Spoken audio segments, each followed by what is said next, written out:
Hindi lang daw sa energy sector dapat may emergency declaration. Para sa ilang nagpo-protest ng transport groups, dapat na ring magdeklara ng transport crisis ang Pangulo. Narito ang agenda report ni Ched Gatchalian. Gaya ng inaasahan, pahirapan sumakay kanina. Napakahirap. Wala akong masyadong mabiyahe. Puro puno eh.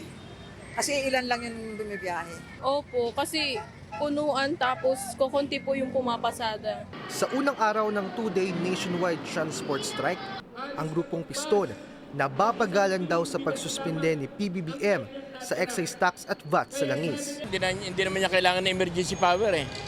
Kasi sa panahon ng crisis, meron siyang mandato bilang Pangulo, pwede siya maglabas ng isang executive order para i-suspend yung implementation, halimbawa sa excise tax.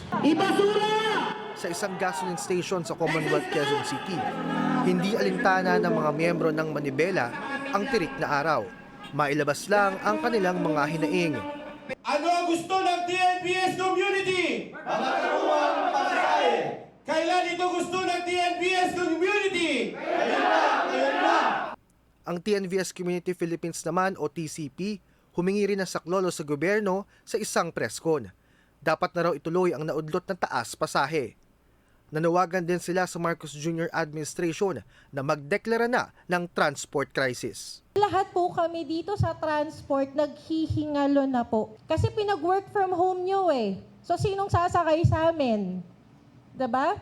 Very contradicting lahat yung naging steps ng gobyernong to.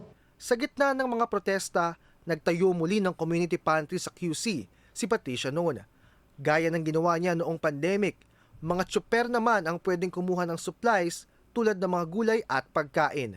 Medyo malungkot siya na after 5 years wala naman lockdown pero ganun katindi yung krisis. Magpapatuloy ang protesta ng mga transport groups bukas. Sabi sa atin ng Piston, muli nilang dadalhin ang strike sa Welcome Rotonda at Menjola para mas marinig ng palasyo ang kanilang mga daing. Para sa agenda, Ched Gatchalian, Billionaire News Channel. Mag-follow sa aming mga social media accounts at mag-subscribe sa aming YouTube channel para sa pinakahuli at eksklusibong mga balita.